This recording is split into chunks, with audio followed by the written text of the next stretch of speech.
जयंतीलाल एक कारोबारी था जिसके शहर में कई दुकानें थी। हर दुकान का उसे किराया आया करता था। अरे भवानी, मैं सोच रहा हूँ अपनी नुक्कड़ वाली दुकान में कुछ खाने का कारोबार डालूं। वैसे ख्याल तो अच्छा है। किसी को तलाशना होगा जो नाश्ते की कोई चीज बेहतरीन बनाता हो। मैं एक खातून को जानती हूँ, वो बेवा है, लेकिन उसके जैसी दही कचौरी कोई नहीं बना सकता। एकदम लजीज, खाते ही खरीदारों का हुजूम लग जाएगा। हमारी दुकान में दही कचौरी बनाएगी? वो मेरे गांव की है, उसका एक बेटा भी है। उसे यहाँ रहने के लिए जगह देनी होगी, फिर वो जरूर हमारे साथ काम करेगी। ठीक है, तुम उससे कह दो, हम मुनाफा आधा आधा बांट लेंगे, फिर देखते हैं। ठीक है। अगले ही रोज भवानी सीता से मुलाकात करने अपने गांव गई। अरे आप तशरीफ लाइए, कैसी है तू? मैं तो अच्छी हूँ, आप फरमाइए। तेरे लायक एक काम था। हाँ हाँ कहिए ना। तेरी दही कचौरी पूरे गांव में मशहूर है। मैं चाहती हूँ कि शहर में भी तू अपनी दुकान में दही कचौरी बनाकर फरोख्त कर। जो भी मुनाफा होगा हम दोनों बांट लेंगे। अच्छा है बाजी, मुझे मंजूर है, लेकिन मैं शहर में रहूंगी कहाँ? मैंने उसका भी इंतजाम कर दिया है। तू अपने बेटे के साथ बस शहर चल। अब ठीक है। सीता ने अपने जरूरियात के सारी चीजें बांध ली और भवानी के साथ शहर के लिए रवाना हो गई। यहाँ भवानी ने सीता को एक कमरा दे दिया। सीता और उसका बेटा उस कमरे में रहने लगे। दुकान में दही कचौरी बनाने का और फरोख्त करने का सारा इंतजाम हो गया। सीता और उसका बेटा मिलकर कचौरी बनाया करते थे और भवानी काउंटर पर बैठकर पैसे लिया करती थी। एक खरीदार ने दही कचौरी खरीदी और उसे चखी। आपके दुकान की दही कचौरी तो बहुत ही लजीज है। हाँ हाँ मुझे इल्म है। सीता के दही कचौरी का जायका कई खरीदारों को पसंद आया। एक हफ्ते बाद भवानी मुनाफे का हिसाब किताब किया और सीता को मुनाफे में से आधे पैसे दे दिए। शुक्रिया बाजी। ठीक है। और आधा मुनाफा लेकर भवानी अपने घर आई। ये लीजिए इस हफ्ते का मुनाफा। वाह, इतने सारे पैसे! खरीदारों को सीता की बनाई दही कचौरी बेहद पसंद आई। अच्छा है। सीता और उसका बेटा श्याम दोनों मिलकर दही कचौरी बनाकर फरोख्त किया करते थे और भवानी काउंटर पर बैठकर पैसे लिया करती थी। हर हफ्ते भवानी आधा मुनाफा सीता को दे दिया करती थी। कुछ माह तक ये सिलसिला ऐसे ही चलता रहा। एक रोज जयंतीलाल के जहन में एक ख्याल आया। दिन ब दिन हमारे मुनाफे में इजाफा ही होता जा रहा है। वो तो है, लेकिन ये मुनाफा हमें आधा ही हासिल होता है। हाँ, लेकिन इसमें कर भी क्या सकते हैं। सीता के हाथ में हुनर है, इसीलिए तो हमारी दही कचौरी इतनी फरोख्त हो रही है। तो क्यों ना हम सीता को मुनाफे के बजाय रोज के पैसे दें? इससे हमारे मुनाफे में इजाफा हो जाएगा। वो भी है, मैं आज ही उससे बात करती हूँ। भवानी सीता से बात करने गई। क्या हुआ बाजी, आप यहाँ? सीता, आजकल महंगाई बढ़ गई है, तुम्हें तो इल्म है। ऊपर से वो दुकान भी मेरी है, तो आधा मुनाफा मुझे जम नहीं रहा। ऐसा करते हैं, मैं तुझे रोज के पैसे दे दिया करूंगी, रोज के 300 रुपए। बाजी, लेकिन हमारी बात तो आधे मुनाफे की हुई थी ना, अब आप मुकर क्यों रही हैं? मालूम होता है तेरे दिल में लालच आ गया है। लालच मेरे दिल में नहीं, आप में आया है बाजी। अब जब आपकी दही कचौरी ज़्यादा फरोख्त होने लगी है, तो ज्यादा पैसों की लालच में आप मुझे कम पैसे देने की तरकीब लगा रही हैं। अब तुम मुझसे जबान लड़ाएगी। मेरी ही गलती है कि मैं तुझे गरीब समझकर यहाँ ले आई, रहने को घर दिया, काम दिया। अब इसमें गलत क्या है बाजी? मैं तो बस अपने हक की बात कर रही हूँ। दिन भर मैं और मेरा बेटा दुकान में काम करते हैं, आधा मुनाफा तो हमारा हक बनता है ना। अभी के अभी निकल यहाँ से, मैं किसी और को काम पर रख लूंगी। सीता और श्याम उसी वक्त वहाँ से चले गए। चलते चलते वो दोनों एक पार्क में पहुंचे। सीता पार्क के बेंच पर बैठ गई। अब हम दोनों को गांव लौटना होगा। अम्मी, क्यों ना हम अपना दही कचौरी का ठेला लगा ले? थोड़े पैसे तो हमारे पास है ही। वो तो है, लेकिन हम रहने का इंतजाम कैसे करेंगे? देखते हैं अम्मा। सीता और श्याम को एक झोपड़ी किराए पर मिल गई और फिर बचे हुए पैसों से उन लोगों ने एक हाथ गाड़ी खरीद ली और इस हाथ गाड़ी पर दही कचौरी बनाकर फरोख्त करना शुरू किया। एक दही कचौरी देना बहन। अभी देती हूँ। सीता के ठेले पर खरीदार आने लगे और उसके दही कचौरी के जायके की तारीफ भी करने लगे। बाजी, आपकी दही कचौरी बेहद लजीज है। शुक्रिया, मैं तो रोज आऊंगी खाने। जी बिल्कुल, आइए। पहले ही दिन उनकी अच्छी कमाई हुई थी। ये पैसे तो भवानी बाजी के आधे मुनाफे से भी ज्यादा हैं। और ये पूरा हमारा है अम्मी। हाँ, ऐसा ही चलता रहा तो हमारी सारी परेशानियां हल हो जाएंगी। सीता और श्याम रोज अपनी हाथ गाड़ी पर दही कचौरी फरोख्त करते रहे। दिन ब दिन उनके खरीदार बढ़ते ही जा रहे थे। सीता और श्याम जी जान से मेहनत कर रहे थे और इसी वजह उनका मुनाफा बढ़ता चला जा रहा था। यहाँ भवानी ने अपनी दुकान में एक दूसरी खातून को काम पर रख लिया था। अरे बाजी, बुरा मत मानना, इसका जायका पहले की तरह अच्छा नहीं है। खाना है तो खाओ, वरना चलते बनो। एक तो भवानी की कचौरियों का जायका अच्छा नहीं था, ऊपर से वो लोग कायदे से बात तक नहीं किया करती थी और इसी वजह से उनका कारोबार डूबने लगा था। एक ही माह में खरीदार कम हो गए। अब भवानी का मुनाफा तो छोड़ो, जो लागत थी वो भी हासिल नहीं हो रहा था। इस हफ्ते भी कोई मुनाफा नहीं हुआ। मुझे लगता है तुम्हें कचौरी की दुकान बंद कर देनी चाहिए। मैं उस दुकान को किराए पर लगाकर कुछ तो आमदनी कर लूंगा। शायद यही वाजिब रहेगा। भवानी ने दही कचौरी की दुकान बंद कर दी और यहाँ सीता और श्याम ने इतनी तरक्की कर ली कि उन्होंने एक दुकान किराए पर ले ली। सीता और श्याम की मेहनत रंग ला रही थी और वहीं लालची जयंती लाल और भवानी का लालच उन पर ही भारी पड़ा। उनकी दही कचौरी की दुकान बंद हो गई। इसीलिए कहते हैं, ईमानदारी से बेहतर कुछ भी नहीं। अगर भवानी और जयंती लाल ईमानदारी से सीता को आधा मुनाफा देते तो आज उनके मुनाफे में कई गुना इजाफा हो चुका होता, लेकिन लालच ने उनकी कश्ती डुबो दी। गांव के बाजार में सुधांशु के पकौड़े का ठेला था। जैसे ही वो अपना ठेला खोलता, खरीदार आ जाया करते थे। मुझे एक प्लेट प्याज के पकौड़े। मुझे आलू के पकौड़े। सुधांशु बेहद खुश था क्योंकि उसका कारोबार काफी अच्छा चल रहा था। सुबह से शाम तक उसके ठेले पे मुसलसल खरीदारों का मजमा लगा रहता था। भाईजान, 2 प्लेट प्याज के पकौड़े और 1 प्लेट आलू के पकौड़े दे दो। ये लो भाईजान। भाईजान, मैं तुमसे रोज पकौड़े खरीदता हूँ, कभी तो कुछ पकौड़े ज्यादा दे दो। भाई, मैं माप से ज्यादा अपने घर वालों को भी नहीं देता। लेना है तो लो, वरना आगे बढ़ो। ठीक है, दे दो। सुधांशु के खानदान में उसकी बीवी सुधा थी। आ गए आप? मैं आप ही का इंतजार कर रही थी। मालूम है, मेरी सहेली के शौहर ने उसे नया हार दिलवाया है और एक आप हैं जो कभी कुछ नहीं दिलवाते हैं। अच्छा, पिछले माह तो तुम्हारे लिए नई साड़ी लाया था। हाँ हाँ, याद है, वो भी सेल में से। सेल हो या ना हो, लेकिन मैं लाया तो था ना। तुम्हारे जैसे कंजूस शौहर मैंने कभी नहीं देखा। हर माह खुद के लिए नए नए कपड़े खरीदते रहते हो और एक माह तुमने मेरे लिए साड़ी क्या खरीद ली? इतना बोले जा रहे हो। क्यों ना खरीदूं, आखिर पैसे भी तो मैं ही कमाता हूँ। खुदगर्ज। सुधांशु फितरत से खुदगर्ज था। वो सिर्फ अपने मुतालिक सोचता था। सुधांशु के पकौड़े का कारोबार अच्छा चल रहा था। उसकी आमदनी भी काफी अच्छी हो रही थी। ये का एक रोज सुधांशु की दुकान के सामने एक और ठेला खुला, गौरव का आलू पफ का ठेला। नया ठेला देखकर खरीदार वहां चले गए।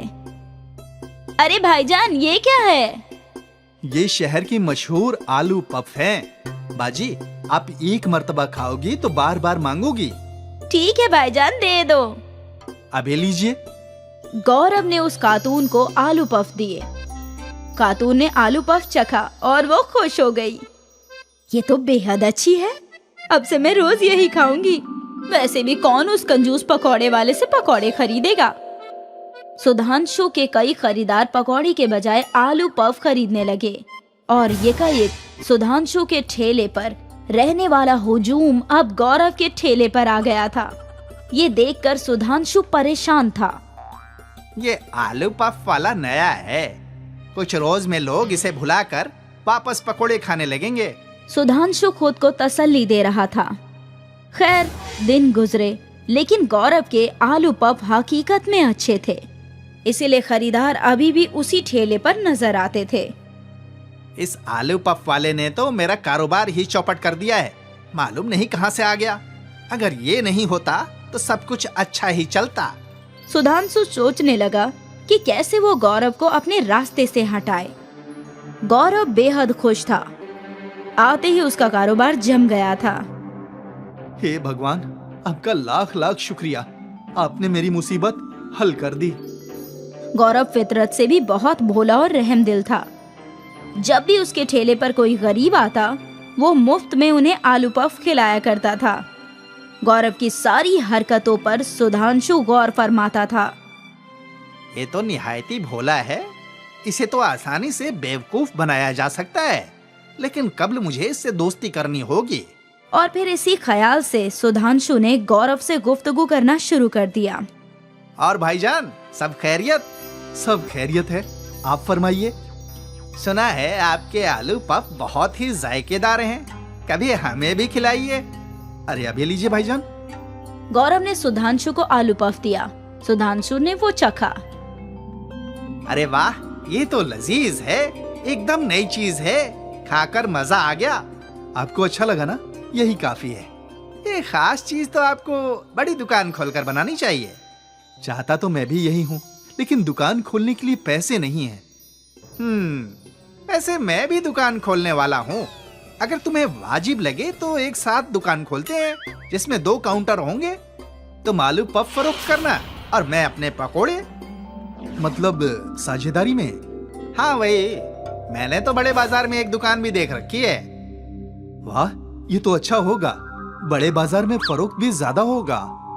हाँ वो तो है, मैं तो कब से किसी को तलाश रहा था जो आधे पैसे लगाए और मेरा साझेदार बन जाए। बड़े बाजार में दुकान का खर्च कितना है? यही कोई 6 लाख। मेरे पास 3 है और 3 की जरूरत है। ठीक है, मैं दे दूंगा, आपको कल बताता हूँ। ठीक है भाईजान। सुधांशु गौरव को अपने जाल में फंसा रहा था। गौरव घर गया और वहाँ इसके मुतालिक उसने अपनी बीवी लता से जिक्र किया। ये तो बहुत बढ़िया है। मेरे पास 1.5 लाख तो हैं, लेकिन बाकी के 1.5 लाख कहाँ से लाऊं? आप उसकी फिक्र ना कीजिए, मेरे ये जेवर कब काम आएंगे। आप उन्हें गिरवी रख दीजिए और फिर जब आपके पास पैसे आए तो छुड़वा लेना। ठीक है, यही वाजिब रहेगा। गौरव ने लता के सारे जेवर गिरवी रख दिए और बैंक से अपने बचत किए हुए पैसे भी निकाल लिए। भाईजान, पैसों का इंतजाम हो गया है। अरे वाह, तो फिर चलो कल ही हम दोनों मिलकर वो दुकान खरीदते हैं। ठीक है भाईजान। गौरव और सुधांशु ने मिलकर मालिक को पैसे दिए और फिर मालिक ने सुधांशु को दुकान की चाबी सुपुर्द की। आखिर हमारा ख्वाब मुकम्मल हो गया। हाँ, अब एक काम करो, तुम अपने ठेले पे जाओ, मैं यहाँ मरम्मत और 2 काउंटर लगवाने का काम संभालता हूँ। कम से कम उसी बीच तुम कुछ और कमा लोगे। ठीक है भाईजान। गौरव अपने ठेले पर पहुंचा और आलू पफ फरोख्त करने लगा। कुछ रोज गुजर गए। सुधांशु का पकौड़े का ठेला बंद ही था। एक हफ्ते बाद जब गौरव दुकान देखने गया तो उसने देखा कि सुधांशु कब्ल से ही वहाँ पकौड़े फरोख्त कर रहा है और दुकान में बस एक ही काउंटर है। अरे भाईजान, काउंटर तो मस्त है, लेकिन मेरा काउंटर कहाँ है? कैसा काउंटर? कौन सा काउंटर? ये दुकान मेरी है, यहाँ बस एक ही काउंटर रहेगा। ये तो सरासर धोखेबाजी है। इस दुकान के आधे पैसे मैंने दिए हैं। अच्छा, तुम्हारे पास कोई सबूत है? और अगर है तो जाकर मेरे खिलाफ मामला दर्ज कराओ। गौरव को समझ में नहीं आ रहा था कि वो क्या करे। उसके तमाम बचत के पैसे जाया हो गए थे। गौरव रोते हुए जंगल की जानिब चल पड़ा। हे भगवान, ये क्या कर दिया? मैंने क्या सोचा था और ये क्या हो गया? इससे बेहतर होता कि मुझे मार ही देते। गौरव का रोना सुनकर दरखस की देवी उनके रूबरू हाजिर हुई। गौरव, तुम्हें परेशान होने की जरूरत नहीं। तुम तो एक नेक दिल इंसान हो। तुमने कई लोगों की मदद की है और वही नेकी आज तुम्हारे काम आएगी। वो कैसे? इस दरख्त की शाख में हाथ डालो। जो भी तुम्हें हासिल होगा वो तुम्हारा होगा। ठीक है। गौरव ने दरख्त की शाख में हाथ डाला तो उसके हाथ में सोने के सिक्के आए। गौरव ने मुट्ठी भर के सिक्के बाहर निकाल लिए। आपका शुक्रिया, बहुत बहुत शुक्रिया। इस सोने से मेरी जिंदगी बदल जाएगी। ख्याल रहे, नेक काम करना मत भूलना। मैं हमेशा लोगों की मदद करता रहूंगा। गौरव ने लता के जेवर छुड़वा लिए, नया घर ले लिया और एक दुकान भी खरीद ली। आखिर उसे जो भी चाहिए था वो सब हासिल हो गया। वहाँ दूसरी जानिब सुधांशु की बेईमानी की वजह से उसका कारोबार डूब गया। उसे दुकान फरोख्त करनी पड़ी और वो वापस सड़क पर आ गया। इसीलिए कहते हैं, नेकी करके खुदा से पाओ और बुरे काम का बुरा नतीजा। रवि एक 5 सितारा होटल में बावर्ची का काम किया करता था। उसके हाथों में जादू था। रवि भाई, ग्राहक आपके पाव भाजी की बेहद तारीफ कर रहे हैं। शुक्रिया भाई। भाई, कभी हमें भी पाव भाजी नसीब करा दो। हाँ हाँ, आज मिलो होटल बंद होने के बाद। यहाँ खाएंगे तो बॉस लोग चीखेंगे। आप एक काम कीजिए, हम सबके लिए पार्सल पैक करके ले आना। उस रोज रवि ने ड्यूटी खत्म होने के वक्त पाव भाजी बनाई और पार्सल डिब्बों में भर ली। उसने अपने दोनों वेटर दोस्तों को पाव भाजी भी दे दी और एक डब्बा अपने घर के लिए भी रख लिया। वो दोनों बेहद खुश थे और रवि भी बेहद खुश था। खुशी खुशी रवि अपने घर पहुंचा। ये लो सुधा, पाव भाजी। अरे वाह, क्या बात है। आज हम गरीबों के नसीब में 5 सितारा होटल वाली पाव भाजी। वाह, ये अच्छा है। मैंने इतनी मेहनत से पाव भाजी बनाई और क्रेडिट 5 सितारा होटल को। इसीलिए तो मुझे अपना खुद का रेस्टोरेंट खोलना है। हाँ मियाँ साहब, आपका रेस्टोरेंट जल्दी खुल जाएगा। आमीन। लेकिन ये सब होगा कैसे? घर की, बच्चों की, सबकी जिम्मेदारी भी तो मुझ पर है। हाँ वो तो है, लेकिन मुझे उम्मीद है कि आपका रेस्टोरेंट जरूर खुलेगा। हाँ, उम्मीद पर दुनिया कायम है। तभी पिंकी और अर्नव ट्यूशन से आए। अब्बा अब्बा, आज तुम्हारे अब्बा तुम दोनों के लिए कुछ खास लाए हैं। पाव भाजी ना? अरे, तुमने कैसे अंदाजा लगाया? क्योंकि मेरा बड़ा दिल कर रहा था पाव भाजी खाने का। वाह, देखा, अब्बा को हर बात का इल्म है। सुधा, सबको पाव भाजी पेश करो। आज मेरे बच्चे मेरे हाथों की मशहूर पाव भाजी खाएंगे। क्या आपकी पाव भाजी वाकई मशहूर है? है नहीं, लेकिन हो जाएगी। चलो चलो, भूख लगी है, खाना खाते हैं। सभी ने मिलकर बड़े मजे से रवि की पाव भाजी खाई। आप तो मुझसे भी बेहतर खाना पकाते हैं। शुक्रिया। आपका रेस्टोरेंट जरूर खुलेगा। आमीन। फिर एक रोज की बात है, रवि होटल में खाना बना रहा था। मैनेजर उसके पास आया। दोस्त, मुझे बताने में बेहद तकलीफ हो रही है, लेकिन तुम्हें नौकरी से निकाल दिया गया है। लेकिन क्यों? होटल का मुनाफा कम हो रहा है तो मैनेजर मुलाजिम भी कम कर रहे हैं और इसी वजह से हम सिर्फ एक ही बावर्ची अफोर्ड कर सकते हैं। अब वही फास्ट फूड के साथ सारे फूड आइटम बनाएगा और उसे तजुर्बा भी है। तो बॉस का फैसला है कि अब हमारे होटल में एक ही बावर्ची रहेगा और इस वजह से तुम्हें नौकरी से बर्खास्त किया जा रहा है। रवि परेशान हो गया। उसे ख्याल भी नहीं आया था कि उसके साथ ऐसा कुछ होगा। वो घर पहुंचा और उसने सारी बातें सुधा को बताई। आप फिक्र मत कीजिए, आपको दूसरे होटल में मुलाजमत मिल जाएगी। दुआ करो जल्दी मिल जाए। रवि कई होटल में नौकरी की तलाश में गया, लेकिन हर जगह उसे मायूसी ही हासिल हो रही थी। तकरीबन 1 माह गुजर गया था। अब वो मायूस सा हो गया था। अब उस रोज जब वो घर लौटा तो वो रो पड़ा।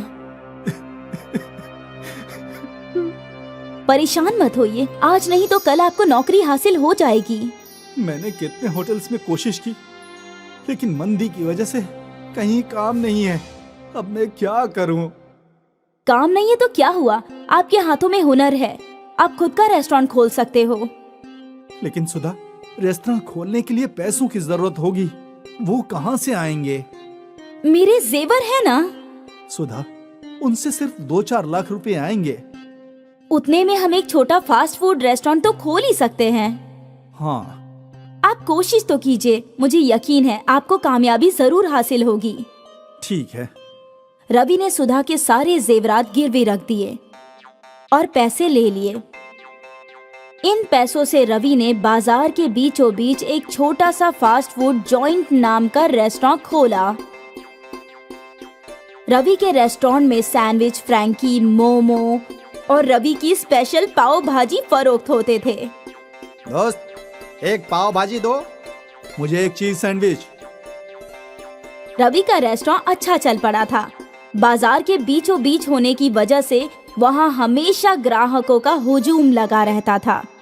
कुछ ही माह में रवि ने अपनी बीवी के जेवरात छुड़वा लिए। ये लो सुधा, तुम्हारे जेवर। ऊपर वाले का करम है हम पर, बड़ी जल्दी आपका रेस्टोरेंट जम गया।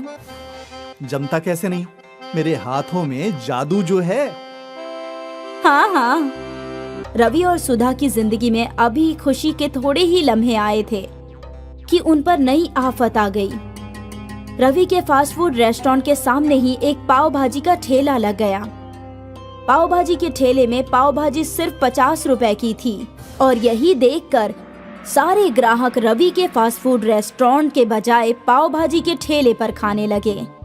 अब ये क्या नई मुसीबत है? अगर मैं पाव भाजी के दाम 50 रुपए से कम करूं, तो मेरे इस होटल का किराया और मुनाफा कैसे निकलेगा? रवि की उलझन बढ़ गई। अगले कई रोज तक रवि सोचता रहा कि कैसे उस पाव भाजी के ठेले की मुसीबत से निजात पाए। अगर मैं दाम नहीं कम कर सकता, तो मुझे कुछ नया करना होगा, जिससे सारे ग्राहक मेरे रेस्टोरेंट में ही आएं। लेकिन क्या करूं? रवि सोचने लगा कि वो क्या कर सकता है। जब वो घर लौटा तो वो उसी ख्याल में था। सुधा, मैं क्या नया कर सकता हूँ? मैं समझी नहीं। अगर मैं पाव भाजी का दाम 50 रुपए से कम करूंगा, तो मुझे मुनाफा नहीं होगा। और अभी तो सारे ग्राहक उस ठेले पे ही पाव भाजी खा रहे हैं। तो मैं सोच रहा हूँ कि मैं कुछ नया करूं, ऐसा कुछ जो किसी ने सुना तक ना हो। सुधा अपने बावर्ची खाने में मसालों की जानिब देखने लगी। आपको याद होगा कि आपके गांव से सियाह मसाला आया है। अगर आप इस मसाले का इस्तेमाल अपने पाव भाजी पर करेंगे तो वो बिल्कुल नई होगी। सियाह पाव भाजी? हाँ, सियाह पाव भाजी। और बस रवि और सुधा को तरकीब मिल गई। अगले रोज रेस्टोरेंट के बाहर बड़ी तख्ती लग गई, खुसूसी सियाह पाव भाजी। और रवि ने अपनी खुसूसी पाव भाजी बनानी शुरू कर दी। कई लोगों ने वो तख्ती पढ़ी। फिर एक यूट्यूबर का तवज्जो उस तख्ती पर गया और वो रेस्टोरेंट के अंदर आई। रवि ने उसे सियाह पाव भाजी पेश की। तो जनाब देखिए, हमारे पीछे है खुसूसी पाव भाजी, आइए खाते हैं। उस यूट्यूबर ने पाव भाजी चखी। वाह वाह, बहुत खूब। सियाह पाव भाजी का वीडियो वायरल हो गया और साथ ही रवि का फास्ट फूड जॉइंट भी मशहूर हो गया। अब उस छोटी सी दुकान के बाहर लंबी लंबी कतारें लगा करती थी। सुधा और रवि ने कई और लोगों को काम पर रख लिए। सियाह पाव भाजी इतनी मशहूर हुई कि दूर दूर से लोग सियाह पाव भाजी खाने आने लगे। देखते ही देखते रवि का छोटा सा फास्ट फूड जॉइंट अब एक बड़े होटल में तब्दील हो चुका था। आखिर आपका ख्वाब मुकम्मल हो ही गया। हाँ, लेकिन ये सब तुम्हारी वजह से मुमकिन हुआ है। तुम्हारी तरकीब कमाल कर गई।